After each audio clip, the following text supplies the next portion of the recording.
All right, I used 500 grams. Let's see here. I use 500 grams of all-purpose flour, normally organic, but this time I don't have organic, so I'm just going to use regular.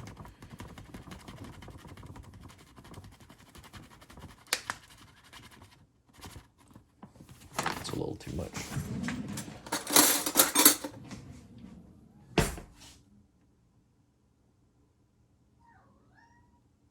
There. 500. I use 2 teaspoons of this salt. Just fine salt. Any table salt is good, I guess. 1, 2. Then I've already got 2 other loaves ready, so I can't really show you this anymore, but this was doubled in size, the starter. So that's what I'll use. So I fed it. It lives in the fridge, and then I feed it like 3 times before I bake. And then I sometimes even pop it in the oven with, don't turn the oven on, but just turn the oven light on, and it'll create a little warmer environment for it, and then it'll rise a little quicker. Hey, kitty. Water.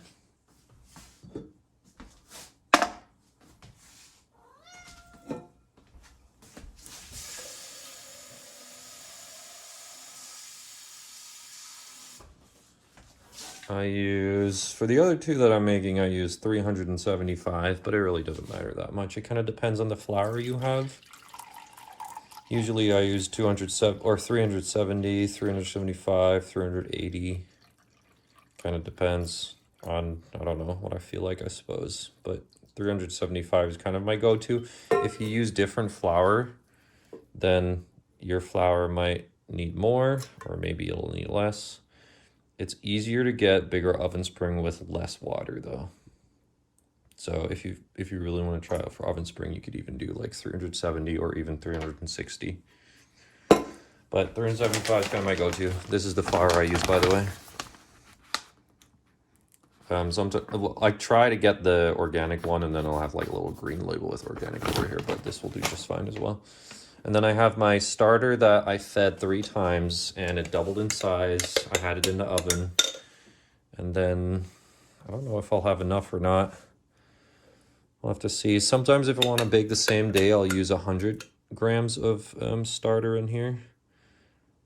Though I don't know if I'm going to have 100 grams. Let's see. Maybe, maybe not. It'll be close. Barely, but it'll be good enough. It doesn't matter that much. Oh, pretty close to 100, actually. Look at that, 99. All right. You can see when it's ready, if it floats, it's perfect. Actually, that's a perfect 100 grams. So I'll mix it up, and I mix it up prior to putting it in the dough, because the starter is basically diluted here and mixed in with the water, and so it's easier for the starter to get like everywhere in the flour once I pour that in. All right, that looks pretty good. So you can also not do it. You can just add water in here and then add the starter later on, but then you're doing a lot of like kneading and whatnot, which I don't really like to do with a sticky dough. So I just put my flour in, or my starter in here first, and then it's a lot easier to get it everywhere. Okay.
All right, that looks pretty good to me.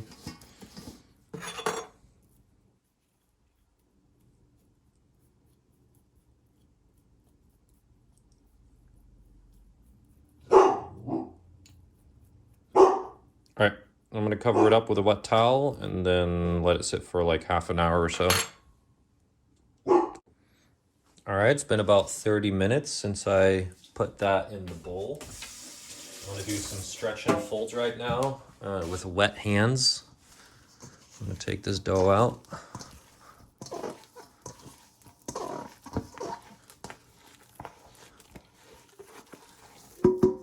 And then just lay it on a dry board.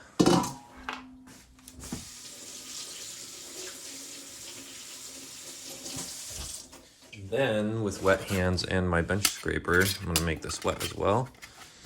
What I'm gonna do is tuck it under here, lift it up, stretch without breaking the dough, and then fold like that. I'm gonna do that like every side. So stretch, and then fold. And in the beginning, it'll be really like soft and not very strong. But towards the last bit of stretch, the dough will become much stronger, you'll notice as well. So stretch and fold.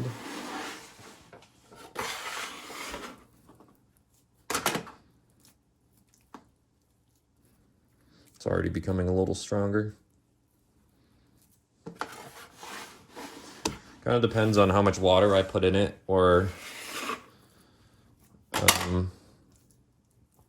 how strong the dough is already, how many stretches I'll do. Because I'm going to do another stretch over here. I feel like the dough isn't strong enough yet. I want it to be pretty resistant when I try to stretch it, and I can still get a little bit of stretch on it. So I'm going to do another one here. And this will probably be the last one. Yep, that looks pretty good. I'm going to lift it up, and with the seam side, I'm going to put that down in the bottom. I don't know if you saw that, with the seam side down in the bowl. And that's it. I'm going to let it sit for another 30 minutes. I'm going to cover it with a wet towel, and then I'll do another stretch and fold. So it's been about half an hour. I'm going to do another stretch and fold with this dough.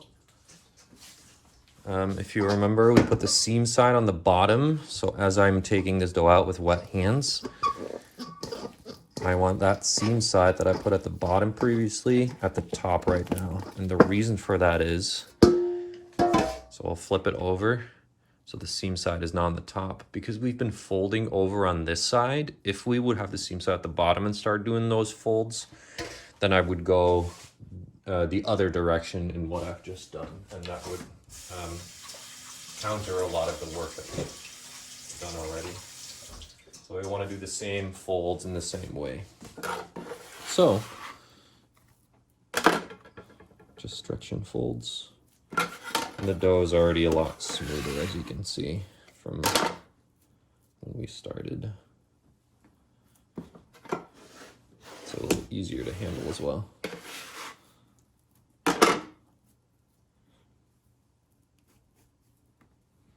And it kind of depends. Before I did like 6 or maybe even 7 stretch and folds, but right now I can feel the dough is already getting pretty resistant.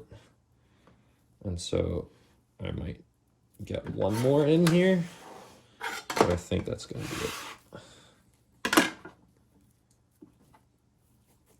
Because as you can see, it's pretty resistant. All right. So then I have this baking tray over here, and with the seam side down, so seams over here, with the seam side down, I'm going to place it in the middle of the tray. And then I'm going to let it bulk ferment for about an hour, and then I'll do some coil folds. So I'm going to cover it up, let that sit for about an hour, and then I'll be back. All right, so it's been bulking for about an hour. Now I'm going to do some coil folds. I'm going to loosen up the sides first. My hands are wet.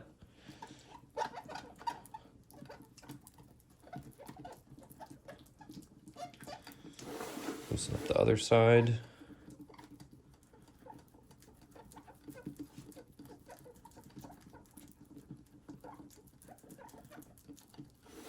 Then I'm gonna grab it about the middle, loosen it up over there. And once it's all loose, I'm gonna grab it again, pull it up, stretch it a little bit, and then fold it like that. Grab it, stretch a little bit, do another fold, and then I'm gonna do the other side also. Loosen it up first, and grab it in the middle, stretch it up like that, and then fold it like that. Grab it again and fold it again. Then I'm gonna do one more by grabbing it, holding it like that, and then kind of rolling it over just like that, so that it becomes more of a little ball in the middle. And that's it. And I'll let it sit for another hour, bulk ferment, and then I'll do another one of these coil folds.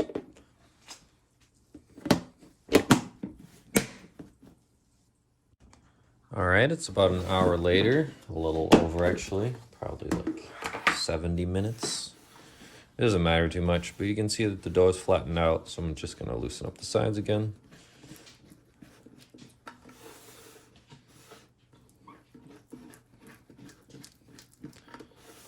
And then loosen up the underside in the middle here, pull it up, do a little coil fold on the other side.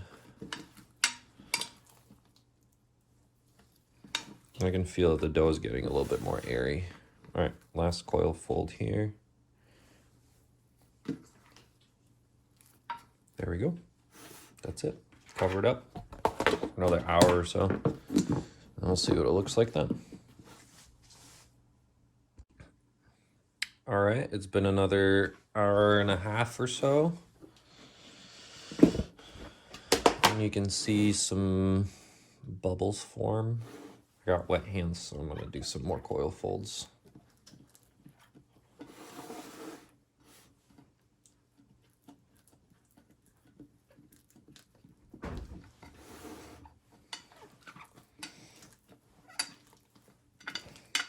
I like to pop the air bubbles just so that it doesn't rip apart the dough eventually.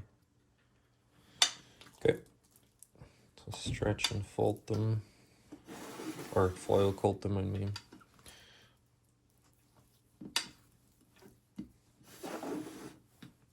And then the other side as well. And that's it. And that's it for another hour or so, and then I may move them to a proving basket to put into the fridge for overnight. It kind of depends on how many bubbles I see and how wiggly it is. I think it can bulk a little bit longer though. That's it. All right, it's been another hour and I think it bulk fermented enough. I have a cutting board here and a wet cloth under it so that it doesn't move. I'm going to use brown rice flour. You can also use white rice flour, but rice flour is really important because nothing sticks to it. I'm going to put that on here.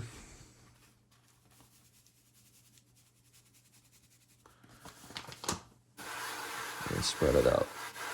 I want to put the dough on here so that I can shape it. I'll pre-shape it, shape it, and so that it doesn't stick to the board anymore.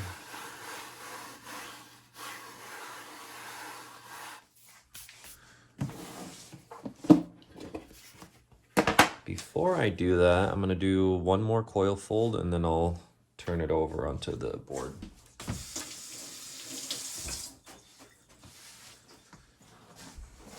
It's really only half a coil fold.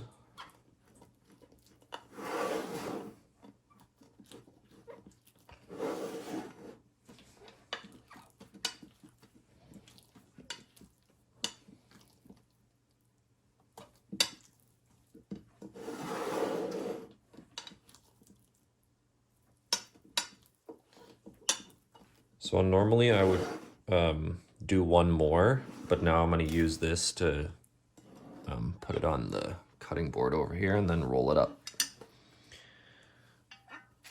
All right, and then roll it up just like that, and it won't stick to the board because of the rice flour. Then I have my bench scraper, and I'm gonna start shaping it like this. If I see like bubbles or something, then I'll get rid of them.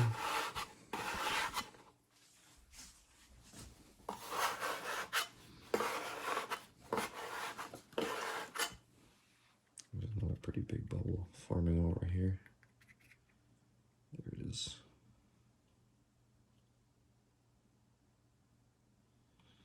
You want to get rid of them so that it doesn't make a huge gaping hole at the top once you bake it. It's a little tricky to do with this camera in the way. Let's do it over here. And what I'm trying to do is building some tension on this, like surface tension, because if you build more tension, you get better oven spring. So I'm gonna let this sit for a little bit. That was like pre-shaping, and then I'll let it sit for about 15 minutes, and then I'll shape it again for final shaping, and then I'll put it in the brewing basket. Okay, I let it sit for about 15 minutes, and now I'm ready for final shaping, and then transporting it into Banneton for cold proving in the fridge for, I don't know, like 12 hours or however long. So I'm gonna shape it again, making sure that the surface tension is pretty tight.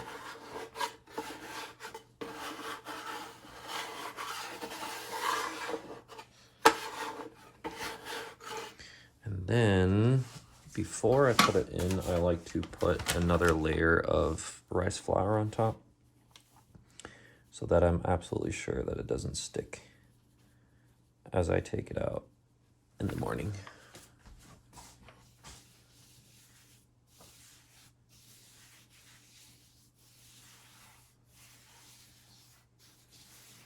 Because if it sticks to the proving basket, that can like ruin the dough.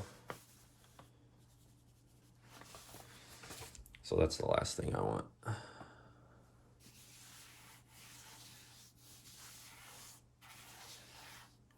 All right, got the thing over here. And I lift it up, and then we put it in there. And that's it. I'm gonna cover it with a wet towel and then put it in the fridge until tomorrow morning. I'll usually leave it in the fridge for like 12 hours to cold proof, but it really doesn't matter that much. Sometimes I'll leave them for 16 hours and I have left them in up to like 24 hours or something like that. So that's it. All right, it is now the next day. The dough has been cold proving in the fridge overnight for about 12 hours now. I preheated the oven to 500 degrees Fahrenheit, and I'm about to pull out the Dutch oven from there. I also put a tray under the Dutch oven so that it prevents the bottom from getting burnt. So I have a tray set up and then the Dutch oven right over it.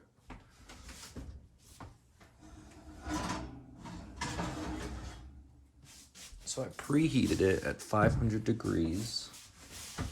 I don't want to bake at 500 degrees. I want to bake slightly less, but because I'm opening and closing the door, some heat gets lost. And that's why I preheat it warmer so that it'll be at the right temperature that I want it to be once I'm ready for baking.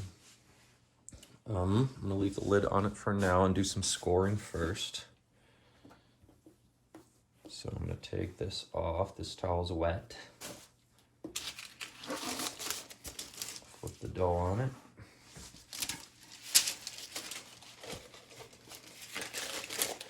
And then we should be able to score.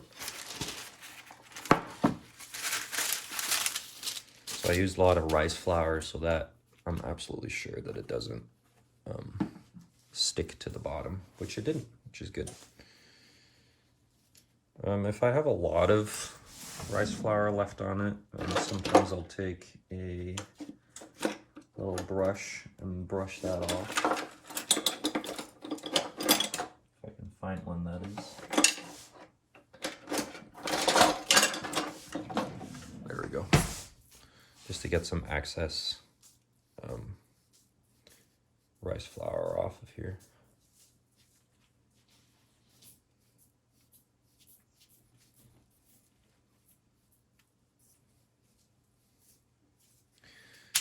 And then I'm going to score it. I'm going to score this one right down the middle. I'm going to score it like this because this side is slightly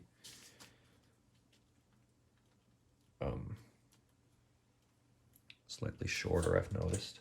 And I'm scoring it at a 45-degree angle like so. I'll do it once. I'll do it probably another time.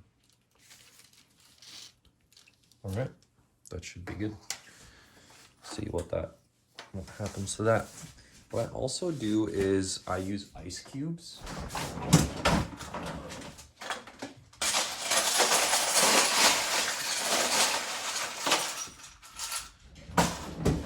Because ice cubes prevent the dough from baking too fast. And so if it bakes too fast, if it's too hot, then it doesn't have enough time for that oven spring. So we want to slow down that process. And ice cubes, if I throw that in here, that'll create steam, and the steam will help it get nicer oven spring also.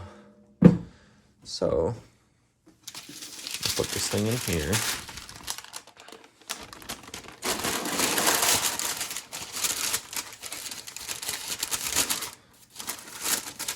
And then what I want to do is throw the ice cubes on the other side of the baking paper, like on this side. And kind of all around. And I use, what is this, half a cup, I think? Half a cup of ice cubes. And I'll toss the lid on, and I'll bake it for about 22 minutes.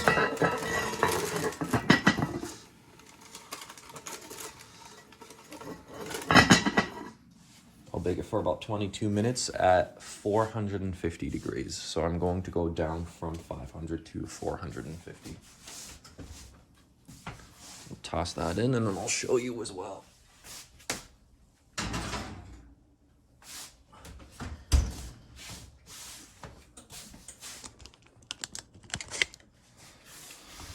So I was preheating it at 500.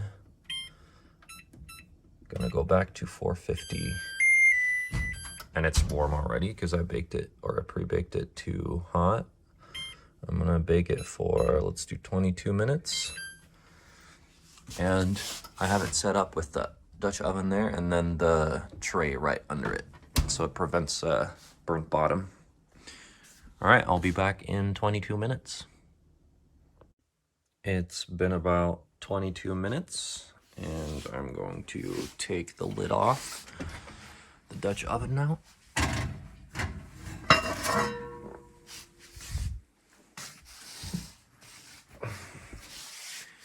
And then leave it back in without the lid for about 15 minutes, still on 450 degrees. That's it. All right. It is ready to come out of the oven, and then I'm gonna put it back in there again to brown for a little bit. It's been in the oven for 15 minutes without a lid now, and I saw that I got some pretty nice oven springs, so let me show you. This is the last bread I'm baking, by the way. As you can see, I've baked a couple more. Let me put this on here, and then I'll grab it.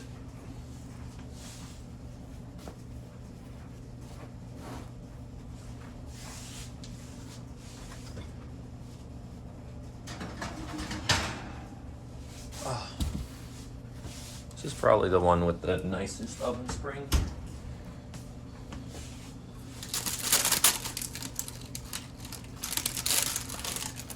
Let's see.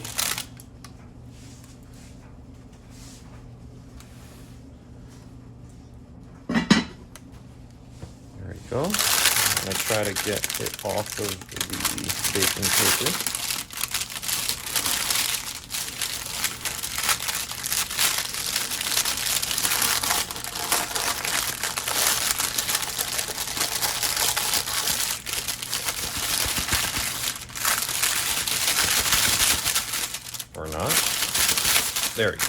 Perfect.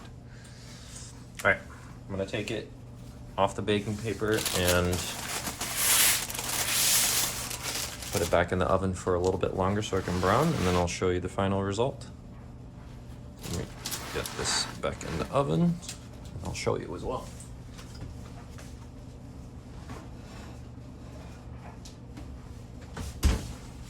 I'm gonna bake it for another like 10 minutes, and then it should be nice and brown the way I want it. All right, it's just sitting like that. That's it. All right, the bread has been in for another 10 minutes to get it the color that I want it, and it's looking pretty good. I'm gonna take it out and I'll show you what it looks like. I've already baked these two other breads over there as well, but this one has the nicest oven spring, so I wanted to show you this one as well.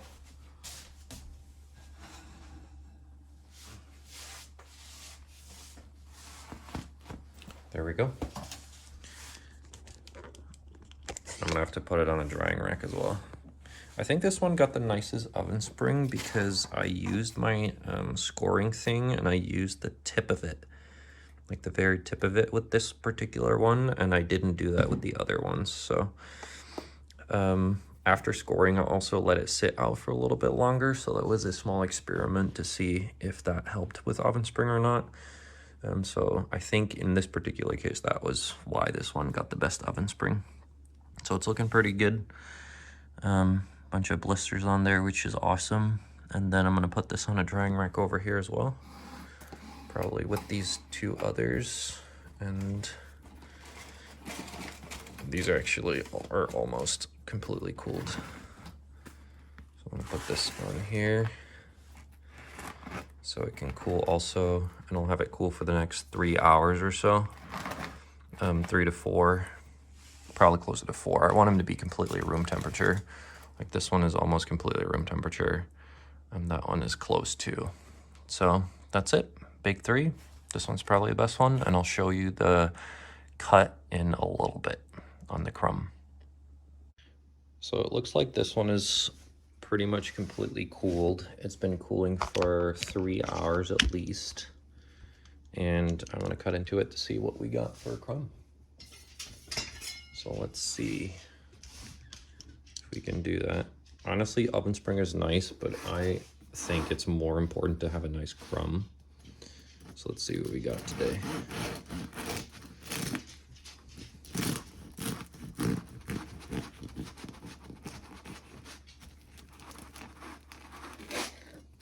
Smells really good.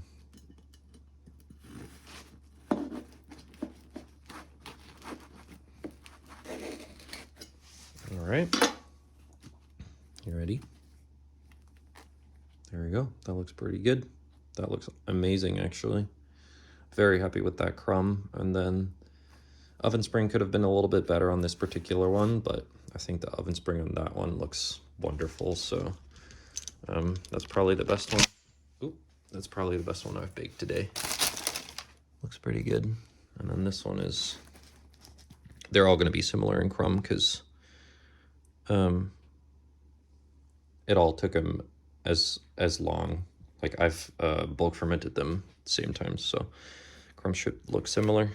I'm gonna toss some of these in the freezer, and then I'll probably keep one out and then enjoy them.